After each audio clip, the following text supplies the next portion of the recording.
So when we're working with chakras, you can work with visualization as we discussed, but it's also possible to work directly with your hands. So the most important thing is that the energy of our hands is really attuned to that chakra that we're working with. Because the hand chakras, as we know, can channel many different energies. But a chakra has one very specific energy it wants to work with. And if we release very nice, very good healing energies, which are not of the right frequency, into that chakra, it just forms a clot. And just like any drain with clots in it, it will just jam, because the energy cannot be processed. So, chakra is indeed a processing center, but it is a processing center for one very specific type of energy. So working with all kinds of different nice energies is fine, but don't do that on chakras. You can just put energies on the body to heal spots which are hurt, to strengthen certain parts of the body. But if you start working with a chakra, you need to have a very specific energy which is really attuned to the energy of that chakra. One of the confusing things is, of course, that if a person receives energy, even if the energy is of the wrong type, they will feel stimulated. They will feel like, gosh, there's a lot of heat, there's a lot of movement, a lot of pressure, I notice that you're really doing something, and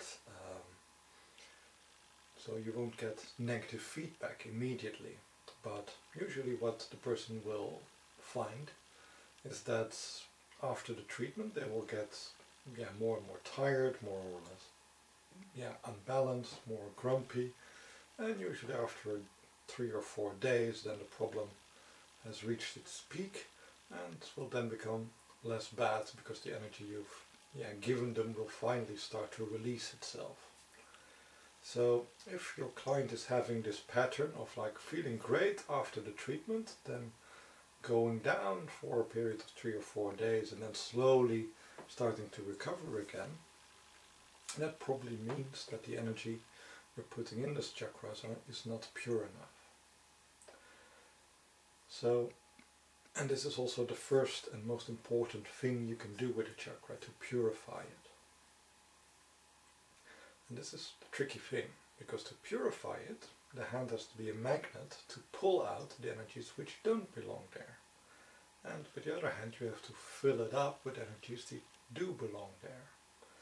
So what many people do is they arrange for themselves to have like one hand which they use to take away the bad things, and one hand to give the nice good supporting energy. You can of course use both hands and just alternate, just first plucking out the bad things and then strengthening it by giving the correct energies. So what we want is that every chakra has the proper color, and there are small individual differences. So sometimes the green can be more light or more dark green, or things like this, but it should be green, it should not be blue, it should not be purple, it should not be red in the heart chakra. And the energies from the other chakras which are there should be led back to the chakra they came from. And the energies of other people which get stuck in the chakra and also cannot be processed need to be also removed and probably sent back to the person they came from. So working with chakras is very much working like a garbage man, because in general a healthy chakra can take care of itself, can strengthen itself by getting the proper energies, the proper food from the environment. And the job of the healer is usually just to remove the impurities and ultimately to teach the person and teach the chakra not to pick up those impurities anymore, to protect itself better, to know the difference between food and poison. Usually these confusions happen because of the imperfect nature of the world around us and human relationships. So we might be looking for love, and we might be nourished by love, but that love might be given to us by a person who is very selfish or very arrogant or even violent. And to get that love, we also need to allow the other energies which are attached to that, because they're attached, coming from the same person, allow them to come in as well. So partially we're feeding ourselves, partially we're poisoning ourselves. So very much like the cheap supermarket food, which is on one level nourishing because it has the carbohydrates, it has the proteins, it has the fats, which we need to survive, but it also has all the chemical pollutants and insecticides and herbicides they spray on them. And in the same way, the people around us are also both food and poison. And we have to learn not to allow the poison to come in, but to accept the food, or at least to try to optimize the situation. So try to look for people who have more positive energies than negative energies, or finding a way to get rid of the negative energies. Well, the easiest way, of course, is to go to a healer who can remove them for you. But if you're still in that type of relationship or that type of situation or interaction with people, then yeah, you will constantly need that help, need that care, and we want people to grow, to move beyond that stage where they also don't have to learn from the same person the same thing again, but will learn to do things for themselves, by themselves, so that they will really progress in their growth and also progress in their relationships. That doesn't mean that a relationship is by definition temporary, because people can grow along with each other. They can stimulate each other and in a way slingshot each other forward, because every time the one person will have a certain field of interest which is different, where they will be the pioneer and then pull the other person along, and this way they will stimulate each other and in a way using their own individual strengths and interests to counter the weaknesses of the other person and stimulating the weak parts of their partners. So, how to go about it? The easiest way is just to focus a little bit on your own chakras. So if I want to work with the third chakra, I just place my own hands on my own third chakra, and I try to make the energy the same as it is in my third chakra. So if I just jam my hands here, I get a stifling feeling, like I'm blocking my own energy flow, because the energy in my hand is different from that in my third chakra.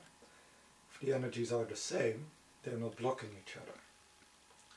So if I place my hands here and I try to turn the energy into my hands, into the same frequency as my third chakra, I will feel also that this feeling of pressure, this feeling of being stifled, goes away, because the energy starts to match. The energy can flow out of my chakra into my hand and through my hands and out of my hands into my chakra. It's no longer, you could say, a brick in the flow. It is just becoming a different part of the flow, like ink you're dropping in water. It just mixes with it and moves along with it. So once you've found more or less the right energy, then you can go to your client and attune your energy even further so that it matches the energy of your client. And I think it will be a good exercise to try to do that with all chakras. So to move from the first chakra, adjust your hands to that energy, then the second chakra, adjust your hands to that energy, third chakra, heart chakra, throat, third eye, and finally the crown chakra. The crown chakra also has a little bit of controversy whether it should be treated or not, because it is very essential. It is, of course, the communication between you and the higher world and the divine, and it is an extremely sensitive chakra. It is easily deregulated, and